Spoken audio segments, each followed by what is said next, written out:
Chapter 12. The Candlemaker Helps.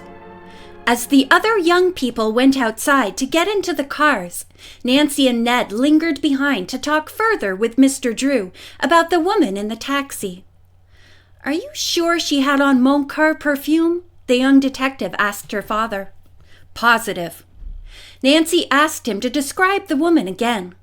The lawyer said he had not paid much attention to her, but recalled she was dark, had rather large features, and wore her hair so it covered a good part of her face. "She could have been Madame," Nancy said excitedly. "Dad, you thought those Montclair men in New York might have given you a slow-acting drug. Perhaps Madame was their accomplice." "You're probably right," her father agreed. "Maybe," Nancy said. "You weren't drugged in New York, but by the woman in the taxi." "But how?" "With the perfume." "You mean the woman may have mixed that sweet-smelling perfume with something to drug me?" "Yes." At that moment, an automobile horn began to toot, and shouts of "Nancy! Ned!" reached their ears. "You'd better go along," the lawyer urged. "I'll talk to you in the morning." For several hours, Nancy enjoyed the music and dancing at the Candleton Yacht Club. When the girls reached Mrs. Chantrey's, they tumbled into bed and awakened rather late the next morning. As Nancy came downstairs, she heard her father phoning the airport. "Are you going away?" she asked as he hung up. "I must leave at once for New York, but I'll return as soon as I can," he promised. "My assistant picked up what may be an important clue." "About the Montclair people?" "Yes, Nancy. I haven't time to explain the details. A neighbor is taking me to the airport. Will you pack a few things in my bag?" "Then I'm to stay?" "Yes, I talked with Mrs. Chantrey before she left for the tea room. She won't hear of you or your friends leaving. You're to remain and work on the case here. You don't mind?" he added, a twinkle in his eye. "Maybe I'll have the whole thing solved by the time you return. And the mystery of the tolling bell, too," Nancy countered, hugging her father affectionately. She ran upstairs to pack his bag, and a few minutes afterward he rode away. Bess and George were surprised to hear of Mr. Drew's departure. "Let's hurry up and eat. We ought to get started," Nancy said suddenly. "Started where?" Bess wanted to know. "I want to talk to Mother Matilda, the candlemaker Mrs. Chantrey told us about. She's supposed to know everything that has happened around here for the past 60 years. Presently, the three girls set off in Nancy's car for the old section of Candleton. Bess declared that riding down Whippoorwill Way among the quaint houses and shops was like stepping into another era. Soon after passing a moss-covered stone church, the girls came to an old-fashioned dwelling of pounded oyster-shell brick. Attached to it at the rear was a fairly new stone addition. "This is the place," Nancy announced. A wrought-iron sign read, "Matilda Greeley, hand-poured, perfumed candles for sale." She parked and they rang the doorbell. When no one came, the girls circled the building to investigate the rear. Nancy peered through the open doorway. "This is where the candles are made." From the ceiling hung hundreds of gaily colored wax candles of many lengths and sizes. "Doesn't it remind you of a rainbow?" Bess gasped in delight. At the rear of the room, a bent-over woman with white hair stood with her back to the girls. She was stirring a kettle of hot, green wax. Nancy tapped lightly on the door before crossing the threshold. At the sound, Mother Matilda turned and nodded for them to walk in. "We're staying with Mrs. Chantrey," Nancy explained, smiling. "She suggested we come here." "Oh, yes, I've heard of you," the lady went on, stirring. "Look around." Nancy and her friends became aware of a faint but familiar odor. Nancy asked what it was. "I've been making perfumed candles," Mother Matilda replied. "But they are a failure. The entire lot is ruined. Not in 30 years have I had such a loss." "Are they bayberry candles?" Bess asked, since the color of the liquid was green. Oh no, my bayberry candles are the only ones which turned out well this week.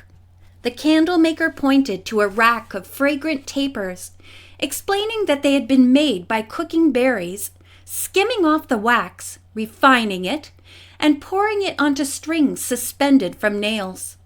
"Isn't that a rather unusual way of making candles?" Nancy asked. "I thought they were always made in molds, or else the wicks were dipped into hot wax." "You're right. But years ago, my family perfected the method of pouring the liquid onto the wick. When one layer hardens, we put on another coat. But I was the one who added the perfume," she announced proudly. "And never in the 30 years that I've been making scented candles have I had a failure until now." Mother Matilda explained that after she added a newly purchased perfume to her batter, it neither held well to the wick nor produced the desired fragrance. Nancy noticed 3 large empty bottles on a shelf above the kettle. They bore the Moncur trademark. "Did you use the perfume from these bottles?" she asked. "Yes. I bought them from a woman who claimed her products were superior to any other on the market. But why am I burdening you with my troubles? You came to buy candles, or to see how they are made." "We do want to buy some of the bayberry variety," Nancy replied. "What really brought us here, though, is to ask you about the woman who sold you the perfume." Mother Matilda looked surprised. Then she said, "There is little to tell. The woman, a foreigner, came here and gave me samples of a lovely oil. It seemed exactly what I needed for my candles, so later I bought a large supply. But the perfume was inferior to the oil." "What a shame," George murmured. "That woman has sold worthless perfume all along the coast." "Have you any idea where she is?" Nancy asked Mother Matilda. "No. I asked several of my neighbors, but no one knows." "It won't be easy to trace her, I'm afraid," Nancy said, worried. "Once she cheats a person, she's wise enough not to return." "It must have been only Madame's perfume that was of poor quality," the woman went on. "Moncur products are of the best." Nancy stared at her curiously. "Have you used them before?" "No, but Monsieur, who sold me stock in the company, showed me testimonials signed by a dozen moving picture stars praising their products." This statement stunned the girls. "You also bought Moncur stock?" Nancy asked. "Monsieur Papier, president of the company, sold them to me himself. Oh, he's a fine, elegant gentleman." "Can you describe him?" Nancy asked. "Monsieur is a stout man with plump, apple-red cheeks. He wore a velvet jacket with braid. His voice sounded husky, as if he had a sore throat. My father may know the man. The description fits a certain Harry Tyrox, wanted in New York for a similar sale of Moncur stock." "You think he is a fraud?" "I am afraid he is, Mother Matilda." "Did anyone else in the neighborhood buy stock?" "Oh my, yes! Maud Pullet, who lives a couple miles down the road. And Sarah Bell Flossinger, the seamstress, took 40 shares. Also the tailor, Sam Metz. They all bought stock the same day I did." "What a day for Monsieur Papier," Nancy commented grimly. "I'm sorry to tell you that the stock he sold has no value." "Oh, it can't be true. There must be some mistake. Almost all my life savings were given to that man." The woman sank into a chair. As Mother Matilda wept softly, Nancy attempted to comfort her by saying Mr. Drew was trying to trace the swindlers. "Nancy is working on the case too," Bess spoke up. "I'm sure those awful men will be caught." After some time, the girls succeeded in cheering the woman a little. They bought several dozen candles and changed the subject of conversation. "Who used to live in the cottage on the top of Bald Head Cliff?" Nancy asked the candlemaker. "I guess you mean the McGuire place." "Did they leave suddenly for some reason?" Nancy pursued the subject. The question seemed to surprise Mother Matilda. "Why, not unless you'd call going to their heavenly reward sudden-like," she commented. "Grandpa McGuire and his wife died. But so far as I know, the son and his wife are still there. The place is deserted." "Then the report they moved away must be true," Mother Matilda remarked. "Did you know the McGuires well?" "Very well. Grandpa was quite a character." The elderly woman chuckled. "He had a flowing white beard that reached to his chest. And how he did like to spin yarns. He was a lookout years ago." "Lookout?" Nancy questioned. "Grandpa McGuire had a powerful telescope," Mother Matilda explained. "And he'd sit on his porch, watching the sea for returning fishermen. Whenever he'd spy one, he'd scramble across those rocks, nimble as a goat, and drive his horse to town to tell the women. Then they'd come down to the sea to meet their menfolks."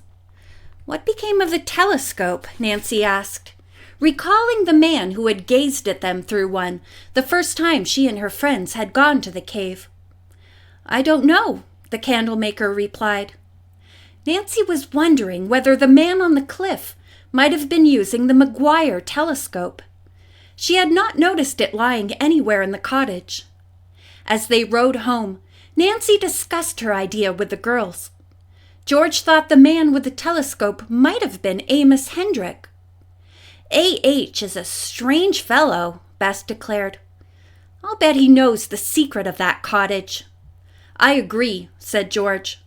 "When he saw Nancy and me climb the cliff and head toward the deserted cottage, he went away in the boat. Perhaps he thought that would distract us from our investigation. He might have been afraid we'd discover something he didn't want known." "But he may have an enemy, too," Bess stated. "Who else would have stolen the paper he dropped in the tea room?" Nancy had to admit there was something to her friend's theories. She was determined to question Amos Hendrick about why he had abandoned the girls at the cave. The elderly man, however, seemed to have vanished from Candleton. For the next hour, the girls made exhaustive inquiries. No one had seen him. Finally, the three friends gave up and went to the Sal Sandy shop for lunch. Mrs. Chantrey, learning they were there, asked if the girls would go on an errand for her. "I've just had a phone call from Maple Crest Farm," she said. "They were to bring me a crate of berries, but their truck has broken down. Will you pick it up for me?" Nancy said they would be glad to drive there. She and her friends headed for Maple Crest Farm, about 2 miles out of town on the shore opposite the cliffs. As she sped along, Nancy passed a parked car. No one was in it, but down by the water, 100 yards away, 2 men stood talking. They were looking toward the water.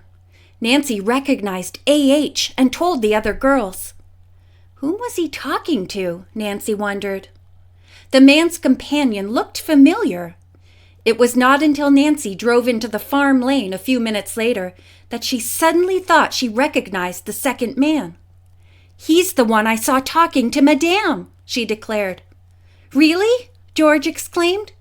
"I'm going to find out," Nancy declared. "How about the berries?" Bess asked. "I'll get them first." Nancy quickly accomplished the errand, then turned the car and raced out the lane to the highway. End of chapter 12.